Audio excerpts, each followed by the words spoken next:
हरे कृष्णा, राधे राधे। स्वागत है आपका कन्हैया स्टोरी की आध्यात्मिक यात्रा में। आज इस वीडियो में नाग पंचमी की कथा के बारे में जानेंगे। श्रावण माह के शुक्ल पक्ष के पंचमी को नाग पंचमी के रूप में मनाया जाता है। प्राचीन काल की बात है, एक सेठ था, उसके 7 पुत्र थे। 7 पुत्रों का विवाह हो चुका था। सेठ के सबसे छोटे पुत्र की पत्नी उच्च चरित्र की विदुषी और सुशील महिला थी, परंतु उसके कोई भाई नहीं था।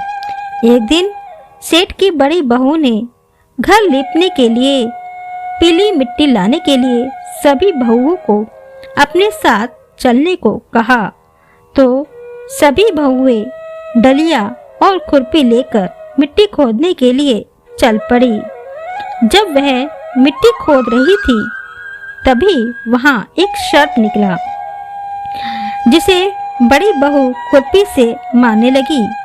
यह देखकर छोटी बहू ने उसे रोकते हुए कहा, मत मारो इसे, यह बेचारा निरपराध है। छोटी बहू की बात सुनकर बड़ी बहू ने उस सर्प को नहीं मारा और वह सर्प एक ओर जाकर बैठ गया। छोटी बहू ने उस सर्प से कहा कि तुम यहाँ से कहीं मत जाना, हम अभी लौट कर आ रहे हैं। यह कहकर छोटी बहू सभी के साथ मिट्टी लेकर घर चली गई और घर के कामकाज में फंसकर भूल गई कि उसने सर्प से वादा किया था कि वह लौट कर आएगी। दूसरे दिन छोटी बहू को जब यह बात याद आई, तो वह सबको लेकर उसी स्थान पर पहुंची जहां वह सर्प को छोड़कर आई थी। छोटी बहू ने देखा कि सर्प अभी भी उसी जगह बैठा हुआ है। यह देखकर छोटी बहू बोली, सर्प भैया प्रणाम। सर्प ने छोटी बहू से कहा, तूने मुझे भैया कहा है, इसीलिए तुझे छोड़ देता हूँ, नहीं तो झूठी बात कहने के कारण मैं तुझे डस लेता। तब छोटी बहू बोली, भैया मुझसे भूल हो गई। मैं आपके पास वापस आने की बात घर के कामकाज के कारण भूल गई, परंतु जब मुझे याद आया तो मैं यहाँ तुरंत आ गई। आपको परेशानी हुई, इसके लिए मैं आपसे क्षमा मांगती हूँ। तब सर्प बोला, अच्छा, आज से तू मेरी बहन है और मैं तेरा भाई। बोल, तुझे क्या मांगना है, मांग ले। तब छोटी बहू बोली, मेरा कोई भी भाई नहीं है, आप मेरे भाई बन जाइए, मुझे इससे बहुत अच्छा लग रहा है। कुछ दिन बीत जाने पर सर्प मनुष्य का रूप धरकर छोटी बहू के घर आया और बोला कि मेरी बहन यहाँ रहती है, कृपया करके उसे मेरे साथ भेज दीजिए। छोटी बहू के ससुराल वालों ने कहा, हमारी छोटी बहू के तो कोई भाई नहीं है, तो तुम कौन हो? इस पर सर्प ने जवाब दिया कि मैं उसके दूर के रिश्ते का भाई हूँ, बचपन में ही बाहर चला गया था। तब छोटी बहू के ससुराल वालों ने छोटी बहू को बुलवाया और उसके विश्वास दिलाने पर घर के लोगों ने छोटी बहू को उसके भाई के साथ भेज दिया। मार्ग में सर्प ने अपनी बहन से कहा कि मैं वही सर्प हूँ, इसीलिए तू डरना नहीं और जहाँ चलने में कठिनाई हो वहाँ मुझे पकड़ लेना। सर्प के कहे अनुसार ही बहन ने वही किया और इस प्रकार वह सर्प के घर पहुँच गई। वहाँ के धन ऐश्वर्य को देखकर वह चकित रह गई।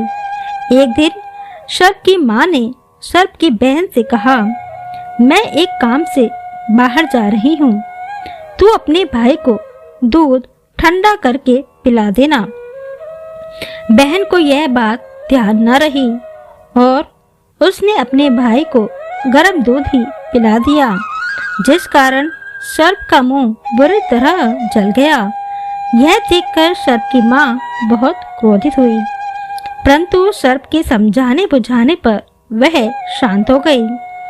सर्प ने कहा कि बहन को आए हुए बहुत दिन हो गए हैं, इसीलिए बहन को अब उसके ससुराल भेज देना चाहिए। तब सर्प और उसके पिता ने उसे बहुत सा सोना, चांदी, हीरे, ज्वारत, वस्त्र, आभूषण आदि देकर उसके ससुराल पहुंचा दिया। बड़ी बहू ने जब छोटी बहू के पास इतना सारा धन देखा तो वह ईर्ष्यावश होकर बोली, तेरा भाई तो बड़ा धनवान है, उसके पास तो बहुत सारा धन तो है, तुझे तो और भी धन लाना चाहिए था। सर्प ने जब यह वचन सुना तो सब वस्तुएं सोने की लाकर दे दी। यह देखकर बड़ी बहू ने कहा, इन्हें झाड़ने की झाड़ू भी सोने की होनी चाहिए थी। तब सर्प ने झाड़ू भी सोने की लाकर रख दी। सर्प ने छोटी बहू को हीरो मणियों का एक अद्भुत और अत्यंत सुंदर हार दिया था।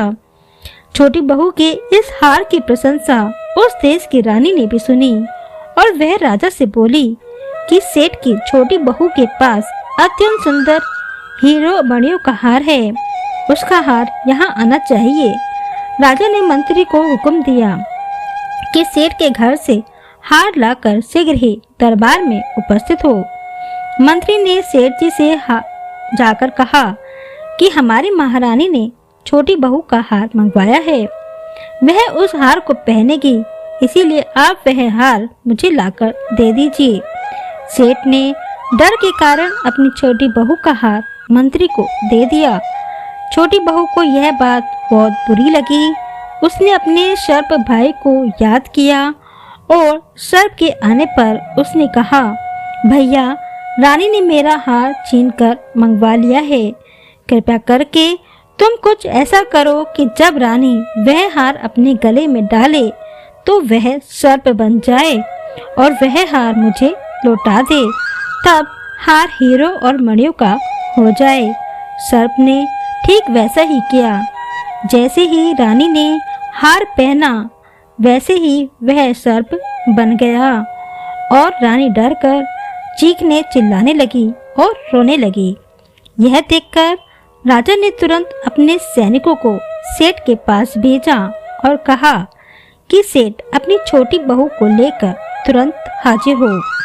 यह सुनकर सेठ डर गया और सोचने लगा, ना जाने राजा क्या करेगा, और छोटी बहू को लेकर राज दरबार में उपस्थित हो गया। राजा ने छोटी बहू से पूछा, तूने क्या जादू किया है कि यह हार रानी के गले में आते ही सर्प बन गया? मैं तुझे दंड दूंगा। छोटी बहू बोली, राजन, धृष्टता क्षमा कीजिए, यह हार ही ऐसा है कि मेरे गले में हीरो और मणियों का रहता है और दूसरे के गले में सर्प बन जाता है। यह सुनकर राजा ने वह सर्प बना हार छोटी बहू को देकर कहा, यह हार अभी पहन कर दिखाओ। छोटी बहू ने जैसे ही उस हार को पहना वैसे ही हार हीरो और मणियों का हो गया। यह देखकर राजा को उसकी बात पर विश्वास हो गया और उसने प्रसन्न होकर उसे बहुत सी मुद्राएं पुरस्कार में दी। छोटी बहू हार और मुद्राएं लेकर घर वापस आ गई। यह सब देखकर बड़ी बहू ने ईर्ष्या के कारण छोटी बहू के पति से कहा कि तुम्हारी पत्नी के पास कहीं से धन आया है। यह सुनकर उसके पति ने अपनी पत्नी को बुलाकर कहा, सच सच बता कि यह धन तुझे कौन देता है। तब छोटी बहू अपने भाई सर्प को याद करने लगी। उसी समय सर्प वहां प्रकट हुआ और अपनी बहन के पति से बोला, जो कोई भी मेरी धर्म बहन के आचरण पर संदेह प्रकट करेगा तो मैं उसे खा लूंगा। यह सुनकर छोटी बहू का पति बहुत प्रसन्न हुआ और उसने सर्प देवता का बड़ा सत्कार किया। उसी दिन से नाग पंचमी का त्योहार मनाया जाता है और स्त्रियां सर्प को भाई मानकर उसकी पूजा करती हैं।